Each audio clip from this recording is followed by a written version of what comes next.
Parfois, on est juste fier d'être appelé boss, même si le résultat n'est pas au rendez-vous. Est-ce que tu t'es déjà demandé pourquoi les chefs sont généralement nerveux envers les employés chez nous? Rarement le sourire.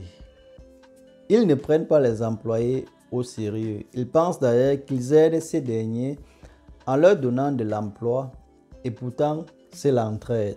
Et si on regarde dans le bon sens, ce sont eux qui t'aident. Il prend son salaire chaque mois et s'en fout de ton résultat final qui va te propulser. Donc, aide-les à t'aider à devenir riche. Considère-les comme les gens sans qui tu n'iras pas loin. Comme la locomotive de ton succès. Motive-les. Dans cette nouvelle vidéo, je partage avec toi les stratégies pour motiver ses employés ainsi que ses collaborateurs. À tout de suite pour parler des stratégies de motivation.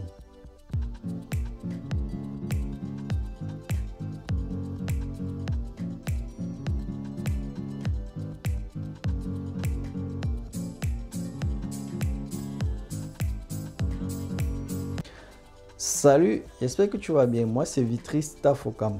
Ici, on parle de ton développement et celui de ton peuple. Si tu es nouveau sur la chaîne, abonne-toi et active la cloche de notification pour les prochaines vidéos. Comme je disais à l'introduction, aujourd'hui, on parle de la motivation de ses employés et de ses collaborateurs. Parce que sans la motivation, tu risques de tourner à rond. Pendant qu'ils profiteront de leur salaire, pour ne pas dire de ton capital, toi tu seras en train de réfléchir sur les mauvaises performances. Et pourtant, tu pourrais bien être la cause. Je ne suis pas en train de dire que les bons résultats reposent essentiellement sur l'engagement et la motivation des uns et des autres, mais que c'est un facteur très important qui peut influencer négativement les résultats. Voici donc les stratégies pour motiver l'équipe afin d'atteindre les bons résultats.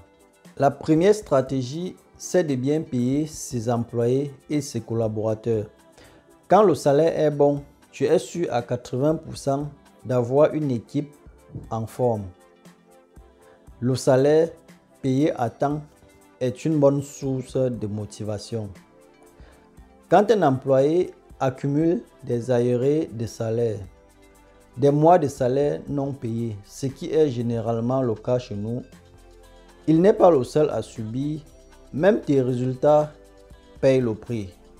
Et si par hasard tu es dans la production, tu produis je ne sais quoi, tes produits seront vendus par des canaux non contrôlés. Donc, fais attention. Paye le salaire de tes employés à temps et régulièrement. C'est très important pour tes résultats. Honore les rendez-vous de paiement. La deuxième stratégie, c'est instaurer une prime de production pour encourager les gars à faire les bons résultats. Tu vas donc donner les bonus quand les résultats sont bons. Je prends l'exemple de la ferme pour ne pas dire n'importe quoi. Quand tu lances une bande, disons une bande de 2000 sujets par exemple, tu te fixes des objectifs et l'objectif à primer, c'est que le taux de mortalité soit inférieur à 2%. Ça, c'est un exemple. Quand à la fin de la production, le taux de mortalité est à moins de 2%, les gars seront primés. Pour faire les calculs simples, au lieu de perdre peut-être 20 sujets par négligence, ce qui arrive facilement, tu vas donc éviter ces décès et à la vente, tu auras donc 20 sujets de plus à vendre. Et si on considère que le sujet coûte 2000, ça veut dire que tu auras 2000 francs x 20. Ça fait 40 000.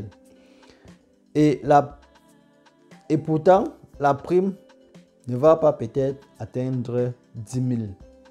Voilà comment tu fais les gains avec une petite stratégie de motivation. Tout cela est à prendre en compte. Tu vois qu'avec cette stratégie, tu récupères les 3/4 de ce qui devait partir en fumée. Donc, la prime de production peut être une très bonne source de motivation. Et la troisième stratégie, valorise tes employés. Écoute-les, donne-leur l'occasion de s'exprimer. Ne les frustre pas. Généralement, chez nous, les chefs sont toujours nerveux envers les employés. Ils se fâchent même pour rien. Et dès qu'ils sortent du cadre, je veux dire, quand ils sont dehors, le sourire revient. Ce n'est plus la même personne. Tu ne reconnais plus le type qui est toujours fâché, même pour rien. Pose-leur la question de savoir pourquoi. Ils te diront que c'est pour imposer le respect. Est-ce nécessaire? Je ne pense pas. Et si les employés ont peur de toi, ce qui est le but de ces chefs, et s'ils trouvent une faille dans la structure, est-ce qu'ils oseront te dire? Ils te laisseront sûrement sombrer. Donc, ne frustre pas les employés. Donne-leur l'occasion de s'exprimer. Écoute-les. C'est très important pour ton succès.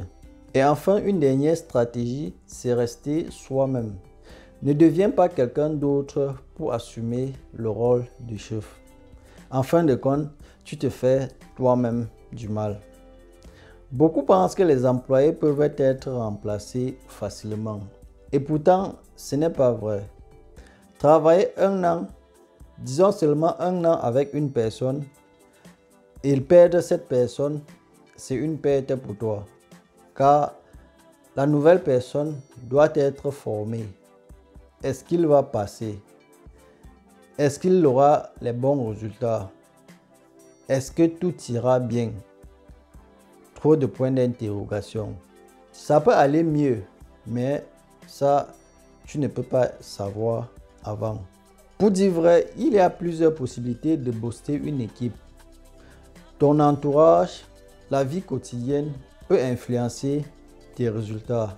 Mais je pense que les 3 ou 4 que je viens de citer passent dans notre environnement en Afrique. Merci de m'avoir suivi.